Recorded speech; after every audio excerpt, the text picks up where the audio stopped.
Hello everyone. Business studies के पिछले class में हम लोग कैरेक्टरिस्टिक्स ऑफ कोऑर्डिनेशन पर चर्चा कर रहे थे। आज हम डिस्कस करेंगे कोऑर्डिनेशन एंड कोऑपरेशन के बीच का डिफरेंस और इसके अलावा इंपॉर्टेंस ऑफ कोऑर्डिनेशन। लेकिन उससे पहले एक बार इन शॉर्ट कोऑर्डिनेशन फिर से रिपीट कर ले हम लोग। Coordination is a process through which harmony is established among different activities of an organization so that organizational objectives can be successfully achieved.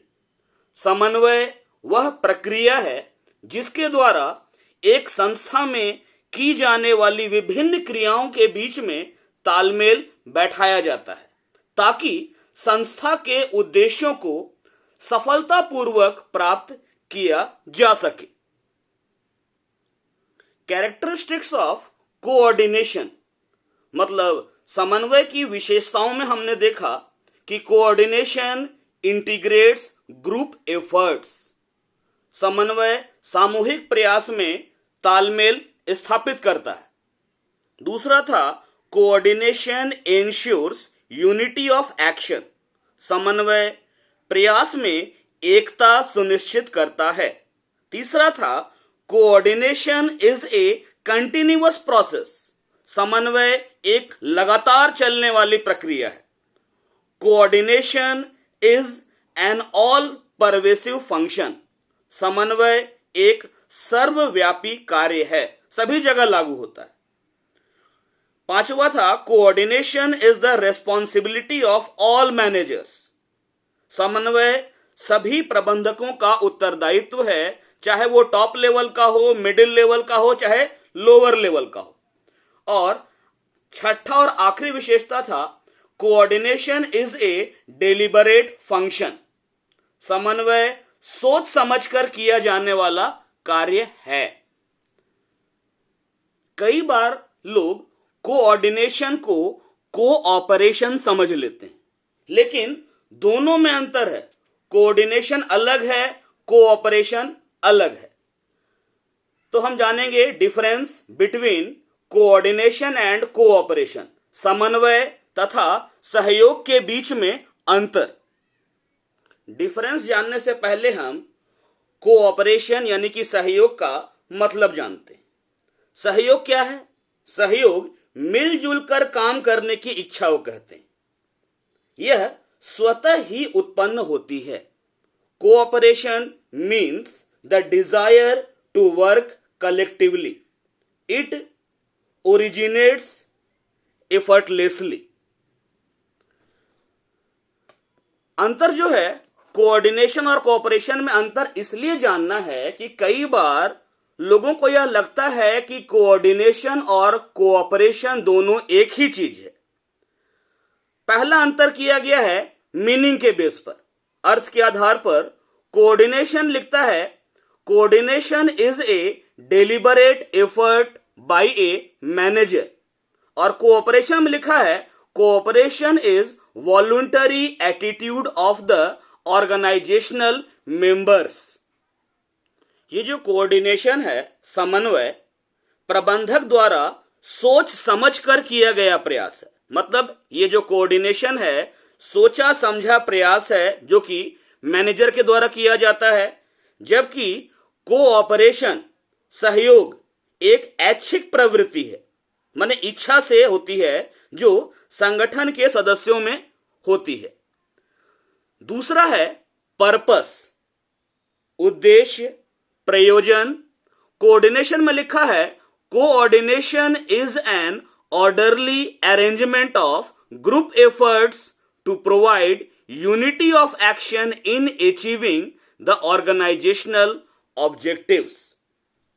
समन्वय समान उद्देश्यों की प्राप्ति के लिए कार्य की एकात्मकता स्थापित करने की दृष्टि से किए गए सामूहिक प्रयासों की क्रमबद्ध व्यवस्था है। समन्वय क्या करता है? ऑर्गेनाइजेशन के जो कॉमन ऑब्जेक्टिव्स हैं, समान उद्देश्य हैं, उनको पाने के लिए जो भी काम किया जा रहा है विभिन्न लोगों के द्वारा, विभिन्न विभागों के द्वारा, उनके बीच में यूनिटी लेकर आता है, एकता लेकर आता है, ताकि जो ऑब्जेक्टिव्स हैं उनको अचीव करने के लिए जो ग्रुप एफर्ट्स हैं उसको प्रॉपर तरीके से अरेंज किया जा सके। कोऑपरेशन में लिखा है, cooperation denotes collective efforts to the group contributed voluntarily to achieve common objectives.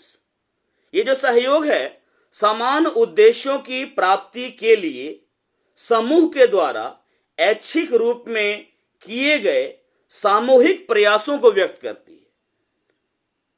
मतलब कॉमन ऑब्जेक्टिव्स को अचीव करने के लिए पूरे ग्रुप के द्वारा स्वेच्छा से, अपनी मर्जी से जो सामूहिक प्रयास किया जाता है उसे हम कोऑपरेशन कहते हैं।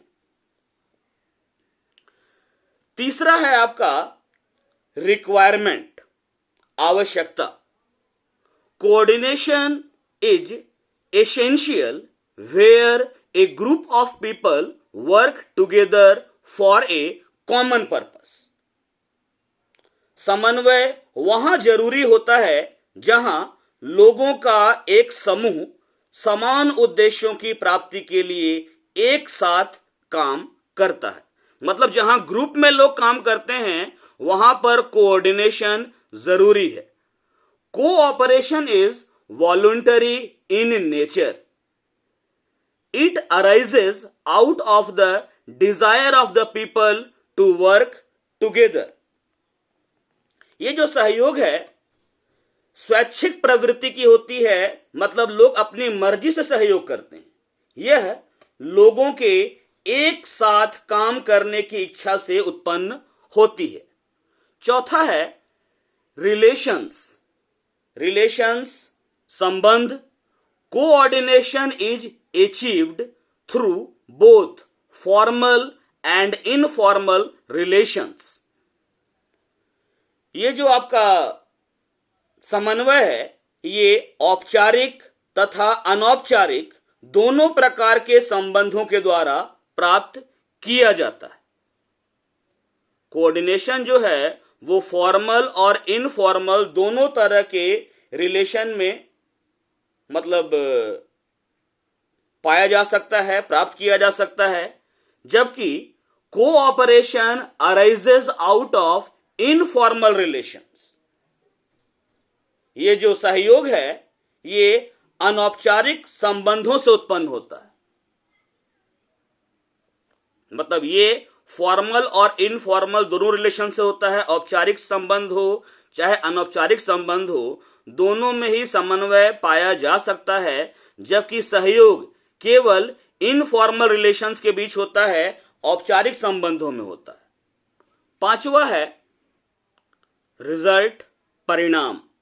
Coordination leads to economy in efforts and greater productivity.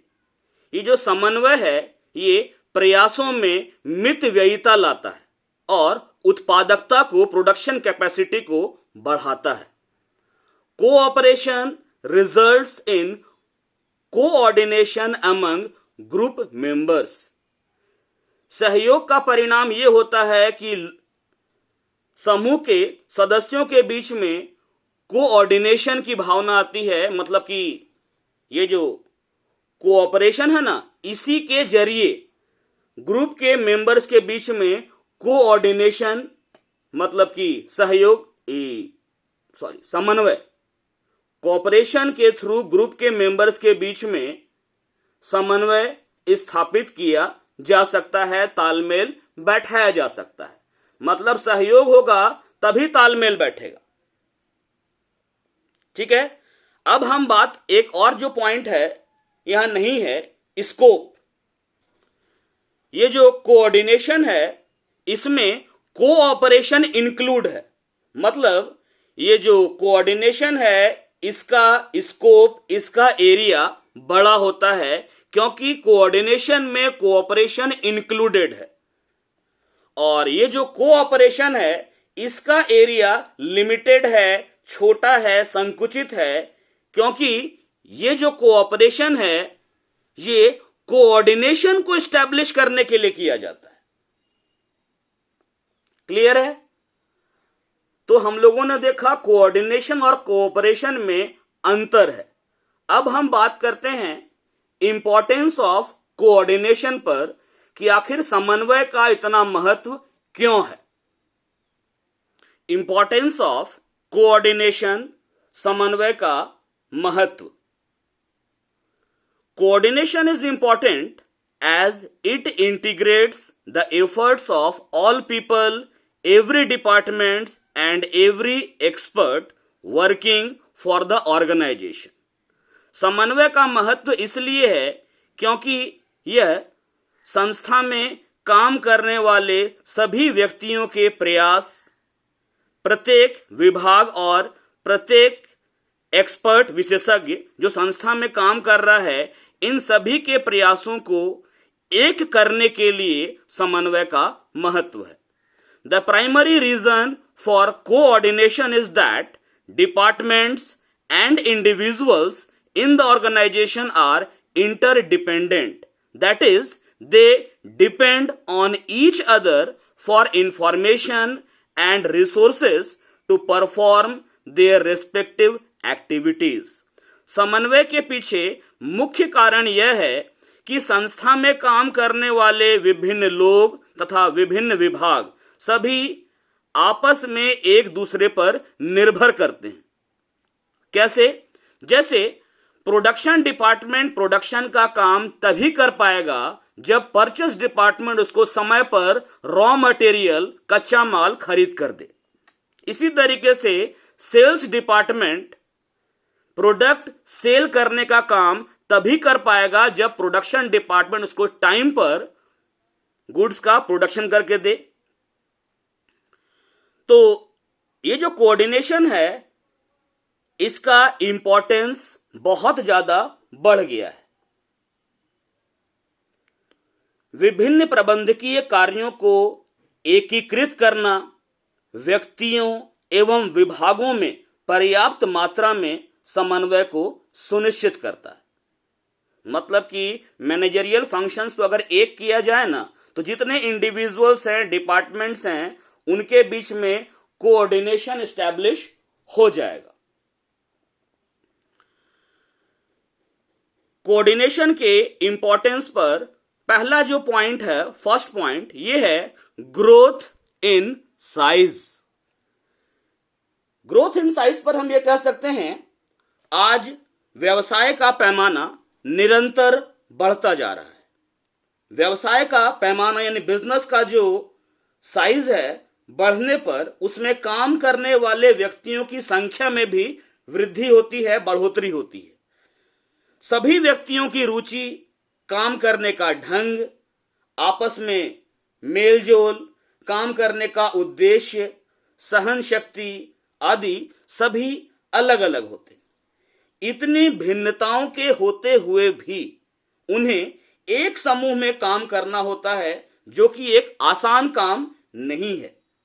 इसलिए यह जरूरी है कि समन्वय के माध्यम से, कोऑर्डिनेशन के थ्रू एक ऐसा वातावरण, एक ऐसा माहौल तैयार किया जाए ताकि सभी व्यक्ति संस्था के उद्देश्य प्राप्ति में पूरा पूरा योगदान दे सकें। यहां लिखा है, as organisations grow in size the number of people employed by organisation also increases. As a result sometime it may become difficult to integrate their efforts and activities. All individuals differ in their habits of work, background, approaches to situations, and relationships with others.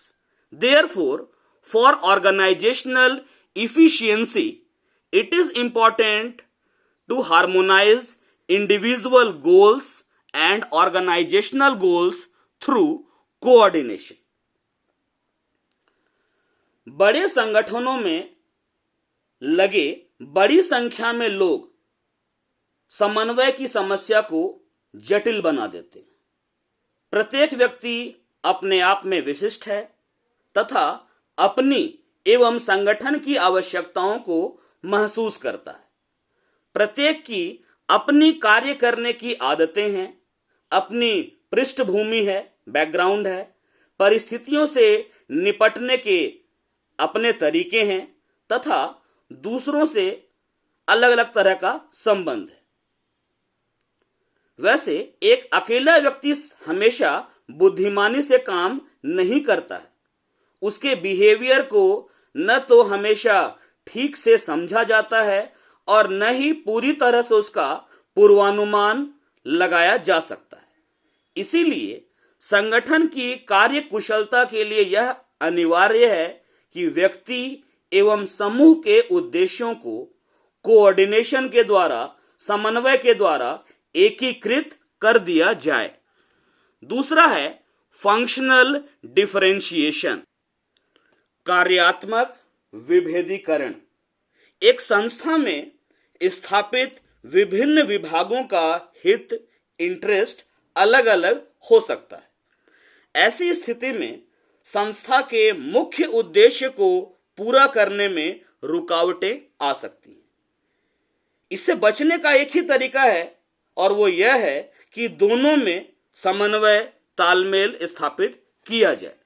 यहां लिखा है, functions of an organisation are divided into departments, divisions, sections और units. In an organization, there may be separate departments to finance, production, quality control, marketing और human resources। संगठन के कार्यों को बार बार विभागों, प्रभागों, वर्गों आदि में बांटा जाता है। विभाग, प्रभाग, वर्ग में बांट दिया जाता है। समन्वय की समस्या इसलिए पैदा होती है क्योंकि अधिकार क्षेत्रों का दृढ़ीकरण हो जाता है और उनके बीच के अवरोधक और भी अधिक मजबूत हो जाते हैं। कई बार यह इसलिए होता है क्योंकि कार्यों का वर्गीकरण युक्ति संगत नहीं होता या फिर प्रबंधक तर्क संगत तरीका नहीं अपनाकर अपने अनुभव का रास्ता अपनाते हैं। ऐसे मामलों में संगठन में प्रभावी ढंग से काम करने के लिए समन्वय आवश्यक है। However, all departments and individuals are interdependent and they have to depend on each other for information to perform their activities. The activities of every department need to be focused on attainment of common organizational goals. The process of linking the activities of various departments is accomplished by coordination.